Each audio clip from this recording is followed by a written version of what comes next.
Thưa thầy kính yêu, chúng ta thường hay cảm thấy rằng chúng ta gây ra đau khổ cho chính mình. Mặc dù vậy, tại sao chúng ta vẫn cứ tạo ra đau khổ? Làm cách nào và khi nào thì con người không còn tự làm khổ mình nữa thưa thầy? Điều đầu tiên, và cũng là điều rất cơ bản phải được hiểu, là mỗi khi bạn nói chúng ta thường hay cảm thấy rằng chúng ta gây ra đau khổ cho chính mình, thì điều đó không đúng. Bạn không bao giờ thực sự cảm thấy rằng bạn chính là người tạo ra đau khổ cho mình. Có thể bạn nghĩ như thế, bởi vì bạn đã được dạy như thế, bởi vì trong nhiều thế kỷ người thầy đã dạy rằng bạn chính là người tạo ra đau khổ cho mình và không có ai khác chịu trách nhiệm. Bạn đã nghe những điều này, bạn đã đọc những điều này. Chúng đã trở thành máu xương bạn, chúng đã trở thành những định kiến vô thức của bạn, nên thỉnh thoảng bạn lặp lại điều đó bằng ngôn từ. Chúng ta gây ra đau khổ cho chính mình. Nhưng đây không phải là cảm nhận của bạn, đây không phải là sự thực chứng của bạn. Bởi vì nếu bạn thực chứng nó, thì làm điều ngược lại là không thể. Khi đó bạn không thể nói, mặc dù vậy, tại sao chúng ta vẫn cứ tạo ra đau khổ cho mình? Nếu bạn thực sự cảm thấy rằng bạn là người tạo ra đau khổ cho chính mình, thì bất cứ lúc nào bạn cũng có thể dừng lại. Nhưng nếu bạn nói, tôi đau khổ và tôi muốn vượt lên nó, tôi muốn dừng nó hoàn toàn, và tôi hiểu rằng tôi là người tạo ra nó, thì bạn sai, bạn không hiểu điều đó. Socrates được cho là đã nói rằng sự hiểu biết là đức hạnh. Và đã có một cuộc tranh luận dài suốt 2000 năm xem là Socrates đúng hay sai. Socrates nói rằng khi bạn biết một cái gì đó bạn không thể làm ngược lại nó. Nếu bạn biết rằng giận dữ là đau khổ thì bạn không thể giận dữ.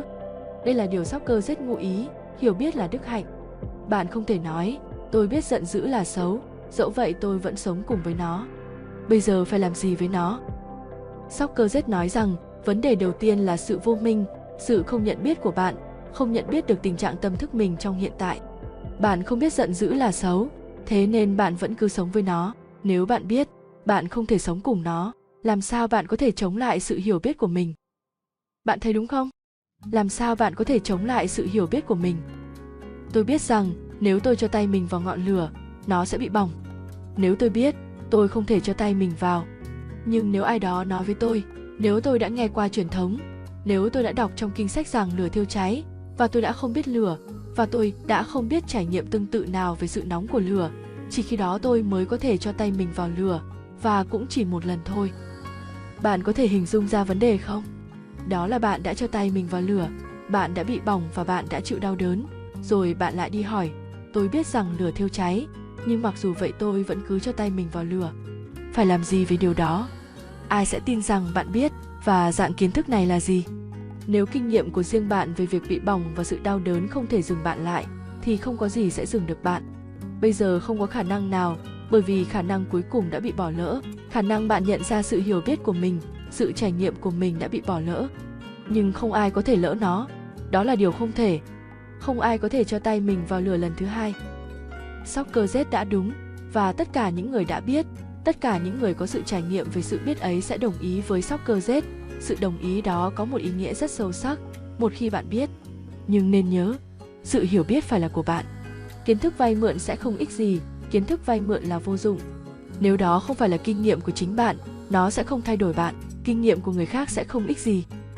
Bạn đã nghe rằng chính bạn là người gây ra đau khổ cho mình, nhưng đây chỉ là trong tâm trí. Nó đã không đi vào bản thể bạn, nó không phải là sự hiểu biết của chính bạn.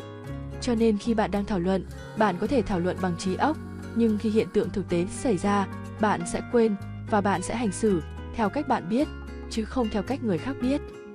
Khi bạn đang thảo luận về giận dữ một cách bình tĩnh, thoải mái, điềm tĩnh, tự chủ, bạn có thể bày tỏ quan điểm sự giận dữ là chất độc, đó là một căn bệnh, là xấu xa. Nhưng khi ai đó làm cho bạn giận dữ thì sự việc thay đổi hoàn toàn. Bây giờ bạn đang vướng vào giận dữ, chứ đây không phải là một buổi thảo luận về giận dữ. Và ngay khi bạn vướng vào, bạn trở nên giận dữ. Sau đó, hồi tưởng lại, khi bạn lại trở nên bình tĩnh, ký ức sẽ quay trở lại, tâm trí bạn sẽ lại bắt đầu hoạt động, và bạn sẽ nói, điều đó là sai, tôi hành xử như thế là không tốt, tôi biết giận dữ là sai. Tôi này là ai? Chỉ là tri thức, chỉ là tâm trí hời hợt. Bạn không biết, bởi vì khi ai đó để bạn vào giận dữ, bạn quăng tâm trí này đi. Liên quan đến vấn đề thảo luận thì nó là hữu dụng, nhưng khi tình huống thực tế xảy ra, chỉ sự hiểu biết thực sự sẽ giúp ích. Khi không có tình huống, bạn có thể cứ tiếp tục.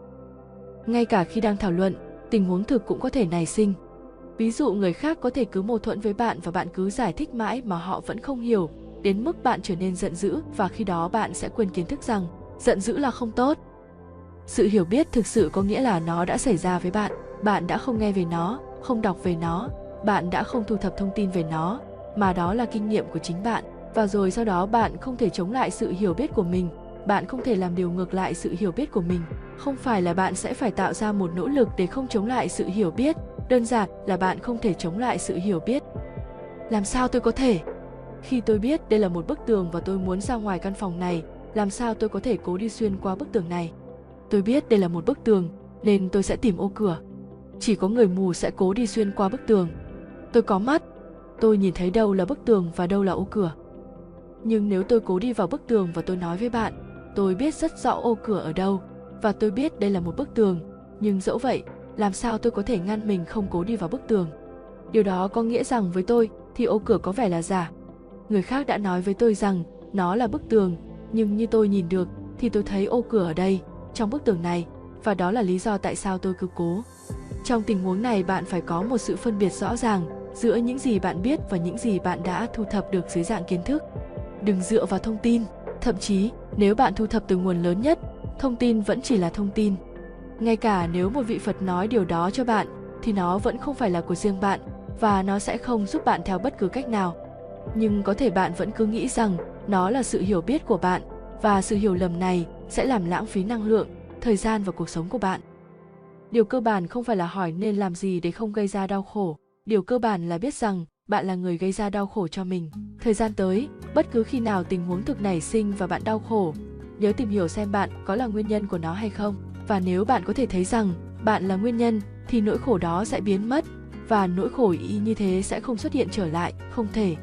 Nhưng đừng tự đánh lừa mình, bạn có thể đánh lừa bạn một cách dễ dàng. Khi bạn đang đau khổ bạn có thể nói, đúng, tôi biết tôi đã gây ra đau khổ này, nhưng sâu bên trong bạn biết rằng ai đó khác đã tạo ra nó.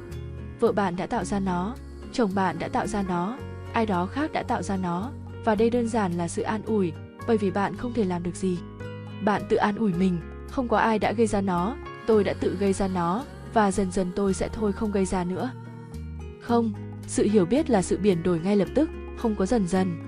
Nếu bạn hiểu rằng bạn đã tạo ra nó sẽ kết thúc ngay lập tức. Chính sự nhận biết ra tình trạng tâm thức mình trong hiện tại mà tình trạng tâm thức ấy biến mất.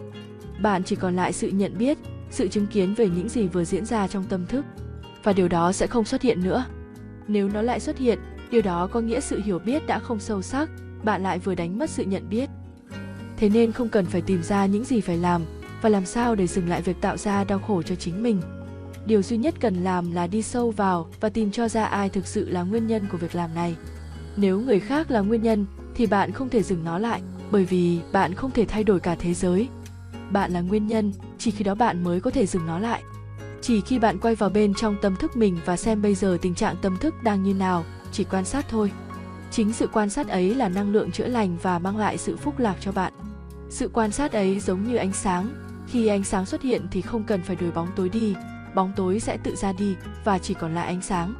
Và bạn hãy giữ cho ngọn đèn ấy, cho nguồn sáng ấy, sự nhận biết của bạn được hiện hữu mãi. Chính vì vậy mà tôi khẳng định rằng chỉ có tôn giáo mới có thể dẫn loài người đi tới không đau khổ. Không gì khác có thể dẫn tới, bởi vì mọi người đều tin rằng đau khổ là do người khác gây ra, chỉ có tôn giáo nói rằng đau khổ là do bạn gây ra. Cho nên tôn giáo biến bạn thành người làm chủ số mệnh của mình. Bạn là tác nhân gây đau khổ cho mình, do vậy bạn cũng có thể là tác nhân tạo ra phúc lạc cho chính mình.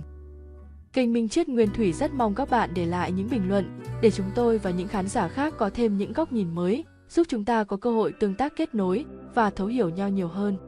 Cảm ơn bạn đã xem hết video. Nếu thấy thú vị mong các bạn like, chia sẻ và đăng ký kênh để đón xem những video mới hấp dẫn. Xin chào và hẹn gặp lại các bạn.